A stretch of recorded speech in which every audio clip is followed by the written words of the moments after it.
August 2021, we published our first video here on YouTube, and in May 2022, we hit 1,000 subscribers. It took us 54 videos and 9 months. Oh, what are some of the biggest lessons learned and mistakes made? In this video, let's talk about 8.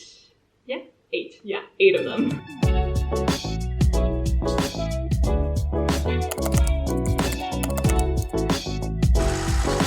Hey, it's Daya, freelancer, digital business manager, most recently entrepreneur, and as always you can find sections on the play bar below. If you want to skip to a certain part of the video, your time is precious, so take what you need. And if you want to watch this on 2x, I will be offended. Just kidding, I won't be offended. Okay, let's dive into the video.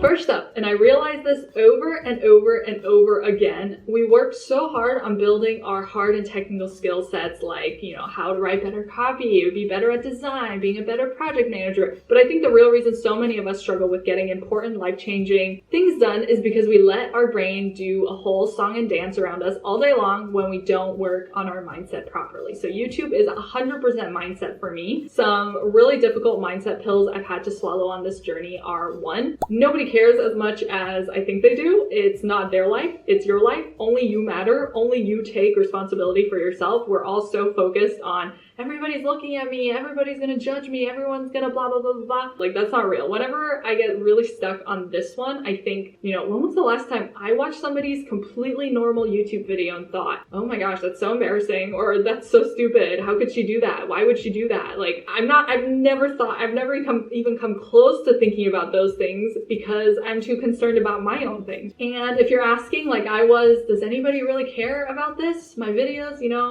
the beginning, it doesn't really matter. In the beginning, you care, and that's enough. So if you focus on doing it for yourself, when you begin, you will have a lot more fun and a lot less stress. The second pill is there will never be a perfect time or situation or magical aligning of the stars to begin something, so you may as well just begin. For the past 100 years, I kept saying, I wish I would have started X years ago, and if only I'd started in middle school, if only I'd started last week, then I would already have a video done. And like, how is that helpful, right? Like, it's not. Like, the time will pass anyway. Like, why not start now? And then before you know it, like it was for me, you're almost at your 1-year mark and you're really glad that you started back in August. And the third mindset pill is accepting that it literally cannot be perfect when you start something. It's impossible. It cannot be perfect because you have never done it before. It's unrealistic to expect perfection of yourself the first 10, 20, 30, 50 times you do something. Practice makes perfect. So practice creates perfection eventually. So get in the practice and stop stressing about perfection. Nobody's looking at you when you were just starting anyway. So then's the time to be imperfect anyway. The second lesson learned is to stop overwhelming yourself. And I do this all the time. I look at the big mountain, the whole staircase, instead of that first tiny step, and that is ridiculous, right? So for YouTube, I was like listening to all these people saying, you need hundreds of videos to see any sort of results. You need to spend years and years. You need to dedicate tons of time. You need to dedicate tons of money into YouTube to really make it work. And I was thinking, this mountain is massive. I could never scale this mountain, right? And of course, if you overwhelm yourself, you don't take action. So for YouTube, instead of overwhelming ourselves continuously to no end, we instead made a tiny goals board and we just tick off those tiny goals. So sense of progress is really important. These tiny goals are really incredible for that, and I highly recommend that to you. And part of not overwhelming myself, my lesson to myself was to think less about everything. Overthinking and overcomplicating are my favorite spices of life. I sprinkle them on absolutely everything, totally unnecessarily. Overthinking, what will people like, and like people was like 2 people in week 1 of YouTube, and it was like me and my alternate Google account, right? So not everything requires so much thought and over deliberation, and thinking is so energy draining. So like just think less. Not everything requires so much thought. Not everything is this serious, and the energy you spend thinking could be put to much better use. So when I made my 1-year commitment to YouTube back in August, I said I wasn't gonna think about things too much. I don't want to doubt, no excuses, no blah, blah, blah, blah, blah around in my head, no wondering if I should quit for 1 year. I told myself I can worry and doubt and think about quitting after I hit my 1-year mark. That's when I would be allowed to do all the worrying and thinking that I wanted. But for that 1 year, I wasn't gonna overthink it. I was just gonna treat it as an experiment. So that really helped me tremendously. Your takeaway here might be, how can you make things smaller, easier for yourself? What tiny goals can you set for the big mountain that you want to conquer? And can you make a commitment to yourself not to overthink for a specific time frame? Just be like, I'm going to work on this for 3 hours. I'm not going to overthink it. I can overthink it after 3 hours or 1 week or 1 month, etc. A huge part of YouTube is consistency, but how do you be consistent when life is going on? By creating a system. I am a systems fiend. Oh no, I didn't start recording the audio. Yikes. I hope it's fine. Okay. I believe everyone who sets goals every single year should be creating systems instead. A goal is like saying, I want 1,000 subscribers. A system instead is saying, I'm going to script and film a video every single week for the next year and create a workflow around this that supports my lifestyle. There's this great quote in Atomic Habits, the score takes care of itself. When you have a good system in place, a workflow, consistency, and you continuously optimize, everything else will eventually take care of itself. You will get to your goals. You will get to those results, but by focusing on the system now, you're focusing on what's actually within your control and you're taking the necessary steps to get to your goals. So I'm actually very anti-goal, very pro-system. I love creating systems to make my life easy and to appease my inner lazy version of me. So when you create a system and workflow to achieve that result you want, you can make it essentially non-negotiable in your routine, much easier than, a vague, lofty, dreamy goal. So for example, for me, for YouTube, on Tuesdays, I write the first draft of 2 YouTube scripts. On Wednesdays, I finalize the drafts for filming. On Thursdays, I do my filming. Today's Thursday. On Friday, I organize the assets and do editor notes for my editor. And then on Monday, I review the videos that the editor has edited and give notes to her, so on and so forth. It's a workflow, organized. YouTube takes a lot of time, so without this workflow or system, it just wouldn't happen. It just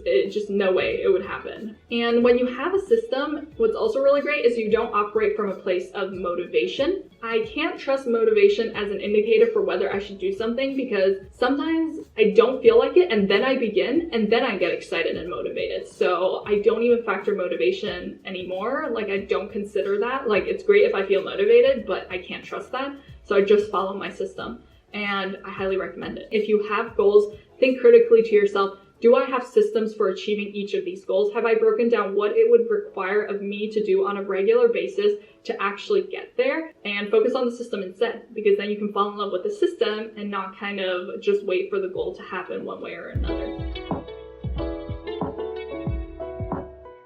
This lesson is a short one, but one I've come to really appreciate, and that is to solely focus on metrics that are within my control. AKA, when it comes to YouTube, I'm focused on the quality of the content. Am I proud of this video? I'm focused on the amount of content we put out. I'm focused on the click-through rates of our thumbnails. I'm focused on the types of comments that we get from people who watch our videos, which, by the way, you guys write the nicest comments all the time.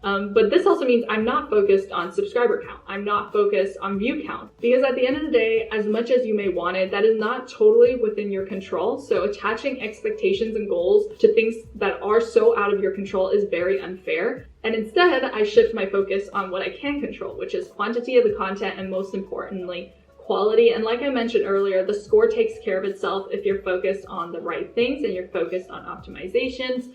And that is what we're doing. The second part of this is to focus on the right metrics, because the wrong metrics can steer you completely off track. If you, for example, solely focus on numbers of views on your video, you may shift into strategies of like clickbaiting versus creating actually good content that people want to sit and watch. If you only focus on subscriber count, you may do things like subscriber for subscriber trades that lead you to have a bunch of people that don't even really like your content and they don't watch it, which may then lead to the algorithm not respecting your channel. So that's some examples of when the focus on the wrong metrics can lead you to employ strategies that are not actually holistic in helping you achieve what you ultimately want, which is a channel that people actually love and really want to watch, right? So as examples, we have 2 big metrics to focus on for YouTube in general. Number 1, getting people to click on the video, aka the click-through rate, and 2, getting people to watch for as long as possible, aka retention. So to get people to click on the video, we now optimize by spending way more time on the first 30 to 60 seconds of every video. I write multiple variations of the hook until I get something really, really snazzy. hopefully. I learned from a YouTube course from Ali Abdaal that you need to front load your effort on your videos because most people don't actually make it to the end. A lot of people won't even make it to me saying these words. So you need to apply the 80-20 rule where you spend 80% of the time ideally on the thumbnail, the title, the first 30 to 60 seconds, and the first few meaty content parts of your content. And to get people to click, we are also redoing thumbnails to increase click-through rates. We're making them more readable, using fewer words on thumbnails, not repeating the title. And some of our click-through rates have doubled as a result of redoing our thumbnails. The second goal we're focused on is getting people to watch for as long as possible. So we're doing our best to just create what we think is good content. So every video on our YouTube channel, you can bet, has had at least 10 hours of work put into it by my team and I. So it is definitely a labor of love and sweat. And for optimizing for this goal of retention, also, now when scripting, we're already thinking about which video is the next one that we want them to go watch to use as the call to action, so that hopefully it becomes this like, watch this next. Hopefully, so YouTube likes us. So make sure whatever you're looking to achieve, whether that is freelancing, whether that's starting YouTube, whether that is starting a business, that you're actually tracking the right metrics. And as much as you can, break down how you can contribute to the success of that metric and make sure you're focused on the things that you can control. This next lesson is definitely one of the biggest ones for me, and it's to reduce friction. So friction points, I consider them kind of like the step before things become pain points. They're the annoying things that make a process harder than it needs to be. So I always ask myself, no matter what I'm doing, how can I make this easier for myself? Because I'm secretly super lazy. So for me, for example, filming this is super hard. So I'm very drained by filming. So I make every step of the filming process as easy as I can. I used to do outlines instead of full scripts, which made filming take 4 times as long. So now I fully script and I actually use a teleprompter for a lot of videos, and that makes filming so much faster, and I just do the bulk of my scripting work up front. I film with the same angle, with the same lighting. I coordinate my hair wash days so I don't fuss with my hair during filming because that used to drive me nuts. And another part of the process that's really hard for me is uploading, because when I upload, that's when I overthink everything of like, should I really upload this? This is really good. I don't know, blah, blah, blah, blah, blah. So now my content manager, Chelsea, shout out to Chelsea, uploads the videos instead of me. Perfect. Much easier for me. Another part of the process that's hard is scripting, because originally I set a goal for myself to create mega monster videos of like 2,000 to 3,000 words that took ages to write. And now instead I aim for 1,000 to 2,000 words so that they're shorter to write and also shorter for you to watch. So I really invite you, ask yourself, how can I make what I'm trying to do a little bit easier? The small things that you can do to grease the wheels go a long way. Another big lesson, like many good things in life, YouTube is a long game. So I had to accept that. I had to set clear expectations for myself that I will have to do this for a while with no results. There is no overnight success, no matter how much we secretly think we're going to be the exception. And this applies for lots of things. Starting a freelancing career, starting a business. I can't think of literally my brain is blank right now. Anything that we're looking to achieve that is really, really worthwhile tends to be a long game. Nothing is going to happen from today to tomorrow, but the long game is worthwhile to pursue for future you. You are investing in future you. You have future you's back, right? The returns will come eventually if you just stay patient and consistent enough to actually get to them. For YouTube in particular, a lot of the content we try to create is searchable content. So a lot of my views actually get more views weeks and months down the line because people are, we hope, finding the videos naturally. So yeah, so it's something to consider, something to make clear to yourself. Most people play the short game. They want shortcuts, fast results, $1,000 million in 2 seconds. So play the long game and make sure you set that expectation clear for yourself that this is the long game and how long you want to invest in yourself to be sure that you've given this a fair chance so that you don't quit right before it gets good. All right, in my opinion, and as much as it pains me to say, quantity is more important than quality when you're just starting. It's more important to get stuff out there first than to overanalyze the quality of your content of whatever you're trying to do. You can't get consistent with a new routine if you're trying to optimize after every single video and obsessing over your metrics and numbers every day. At that point, you don't even have enough data to properly analyze anyway. So I would say after 6 months and you're in the groove, then it's time to ask, what can I be doing better, and work on those things, which is also what I've been hearing a lot from my mentors as well, is focus first on how can I just get things out there, and then after, then focus on what can I be doing better, what can I optimize. So focus on just getting started, putting stuff out in the beginning, then later you can focus on numbers, details, optimizations, and this really applies to a lot of things in life. Sometimes I talk to freelancers or people who want to start businesses and they're focused so much on optimizing everything before they begin, and you really can't, because you'll get bogged down in all those tiny things that don't really matter when you're just getting started. The point where you're just starting is just to start, begin, make the mistakes, and as you go forward, as more and more you do. And after you've been in it for a while, maybe after a few months, 6 months, and you're getting into the groove, you feel comfortable with the routine, that's when you should start focusing on what can I be doing better, what are some mistakes I'm making, what are some lessons learned. Last lesson, I don't think adults prioritize fun as much as they should. I am trying to actively do this now than I used to. I ask myself, how can this be fun? How can I make this fun? And one part of that for me is finding the balance of doing something for myself versus doing it for others. So I feel to be sustainable and consistent with YouTube, I have to find a good balance where I'm not sacrificing everything I enjoy for the sake of the search terms and what the algorithm seems to be preferring. All hail, you know?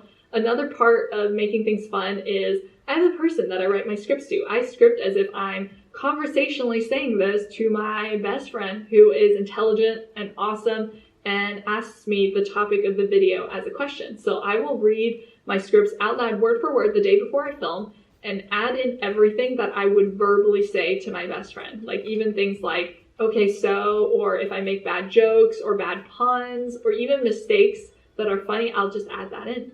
And making these fun also means adding in personality, sprinkling in personal experience, who you are, mistakes into the script to hopefully grow a deeper connection and be like, I'm a real life 3-dimensional human being just like you, even though you're looking at me in 2 dimensions. Promise, I'm 3-dimensional. So those were the 8 lessons that I've learned from hitting 1,000 subscribers. If you're still watching this, wow. You're my ride or die kind of subscriber. You're doing incredible things for my watch time and retention metric. So you're absolutely fantastic. You're all the good things. Thank you so much. Let's hug. Let's hug. And as always, thanks so much for watching, and I'll catch you in the next one. Bye!